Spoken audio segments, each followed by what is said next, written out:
sermon this morning is all about peace.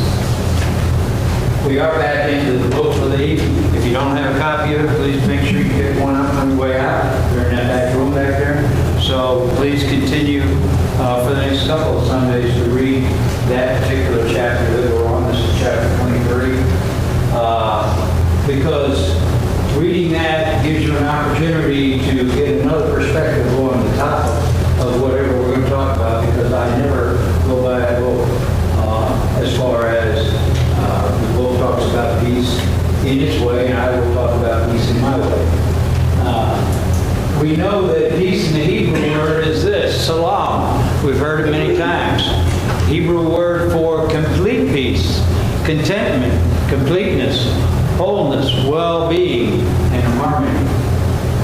It sounds wonderful. And we look for that in our lives, but oftentimes that peace in our lives is elusive. And that is what I'm going to talk about today, why it's elusive and why, or what we can do maybe to get some of that back. First step in understanding peace, however, is to understand something that you probably have never thought about before, and that is that you are an exiled person. Some of you might argue with that, thinking, well, I go home at the end of the day after working, and I sit back in my recliner, and I watch my big screen TV, and I have all the freedoms in the world. How could I possibly be an exiled person? But you are. Another word for exile is enslaved.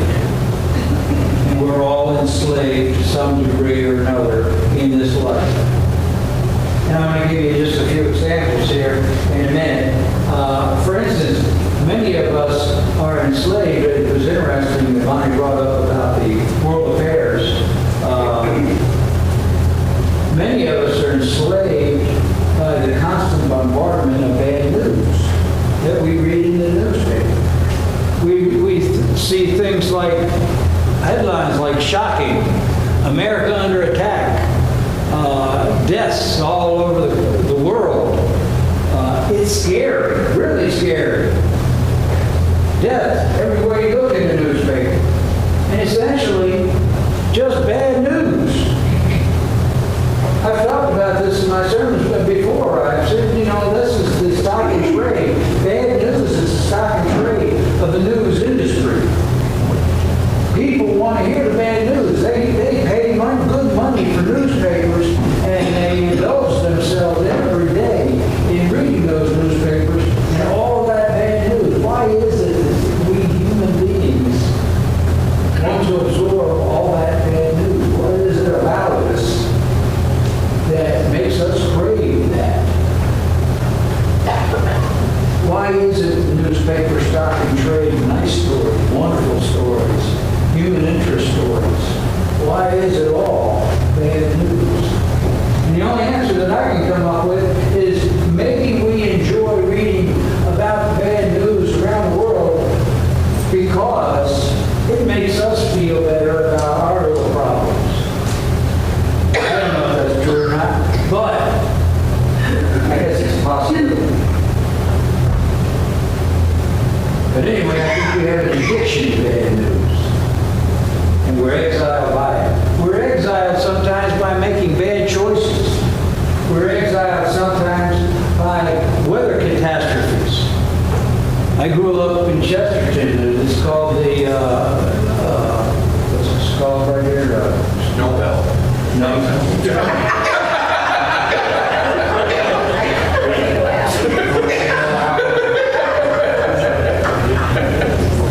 I spent many years in North Carolina on the coast and in the Gulf of Mexico on the coast.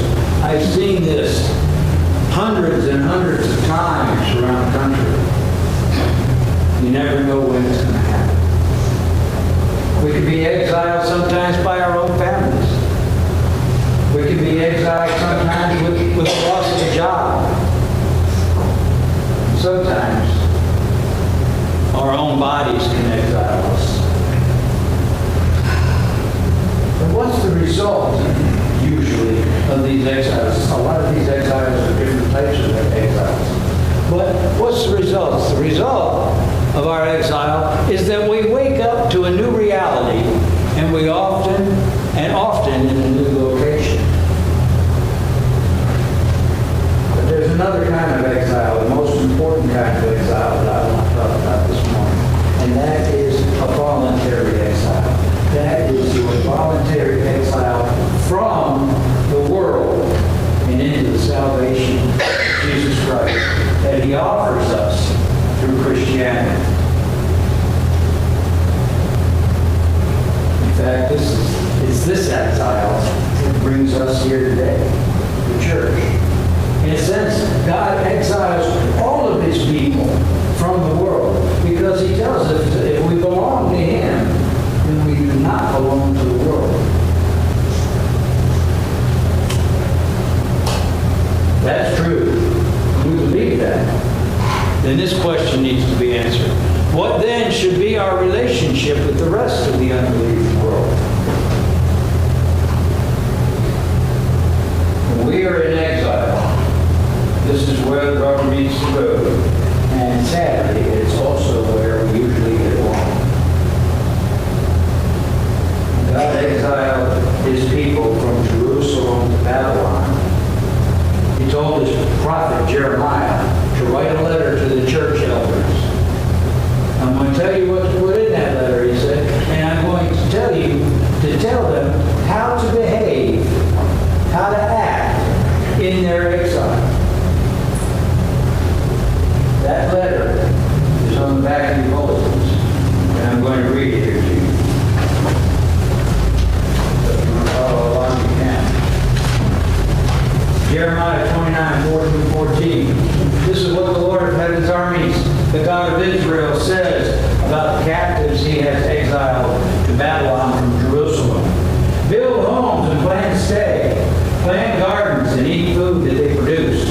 Marry and have children. Find spouses for them so that they may have many grandchildren. Multiply. Do not dwindle away. And work for the peace and prosperity of the city where I send you into exile. Pray to the Lord for it, for its welfare will determine your welfare.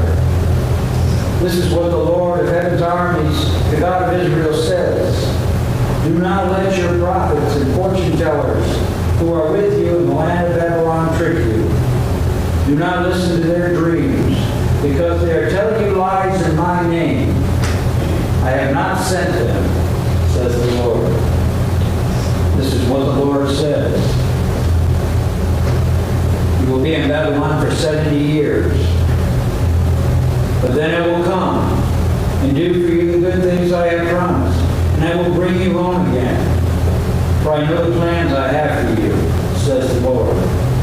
They are plans for good and not for disaster, to give you a future and hope. In those days when you pray, I will listen. If you look for me wholeheartedly, you will find me. I will be found by you, says the Lord. I will end your captivity and restore your fortunes. I will gather you out of the nations where I sent you, and I will bring you home again. Your own land.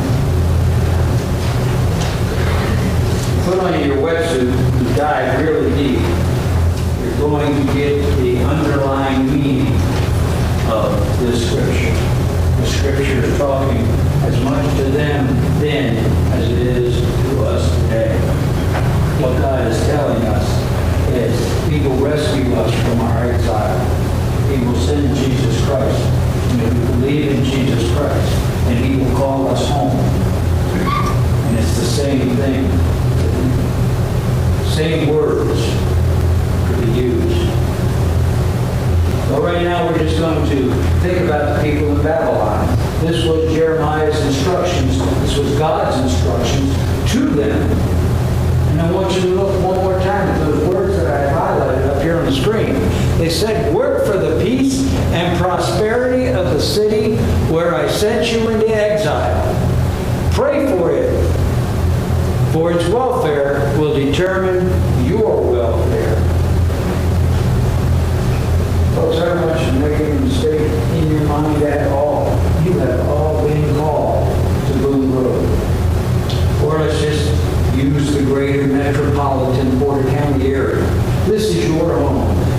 where you have been exiled. This is where you have been called. This is where God wants you right now as Christians. I want you to know, too, that if you read further in Jeremiah, you will find out that the Israelites, they did not listen to Jeremiah. They did not listen to God's instructions. They did not listen to that letter. They separated themselves because they felt they were better than the Babylonians and their idols and all that kind of thing, all the bad things that they were doing. They didn't want to have any part of that, so they separated themselves. And that is exactly what God did not want them to do. He wanted his people to get out there amongst them and work for their benefit, for their welfare, for their peace, for their prosperity. But they didn't do that. So their prosperity didn't improve, and certainly the Israelites' prosperity didn't improve because they were doing what God told them to do. I once heard a guy by the name of Dr. Joseph Wesley Matthews. He was the founder and director of the Ecumenical Institute in Chicago. And Dr. Matthews understood Jeremiah's command, or God's command through Jeremiah. He had an office in downtown Chicago. And one day he brought all of his staff together and he put this big map of Chicago on the board. And he said, this is where we are. This is where our office is. And he put a little pin right there. And then from that pin, he went out 1 mile and he drew a 1 mile square all the way around that office location. And he said to his people, we are going to meet every human need that we can identify within this 1 square mile. People are hungry, we're going to feed them. If people are cold, we're going to shelter them. If people are denied justice, it's off to the courthouse we go.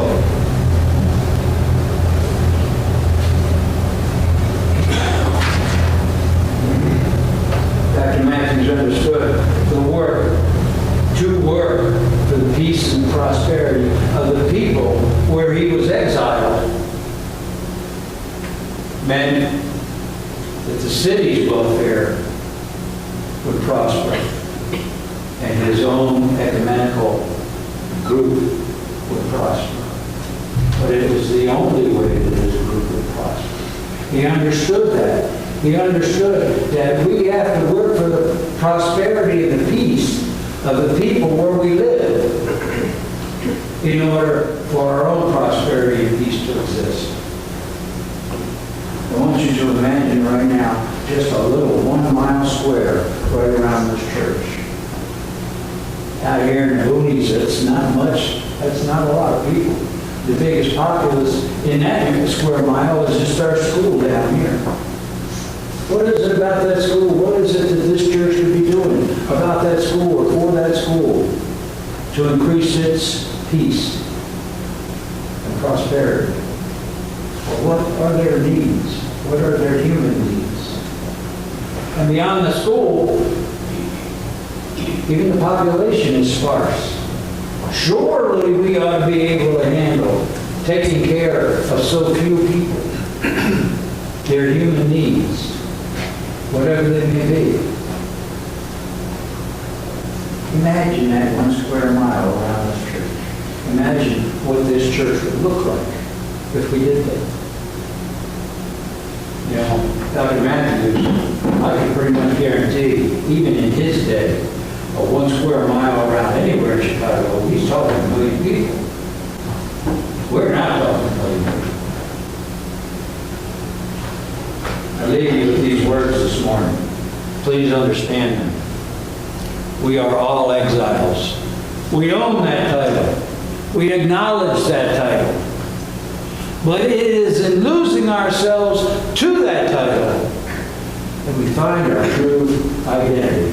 We find our own salam. We find our own peace, guaranteed by God.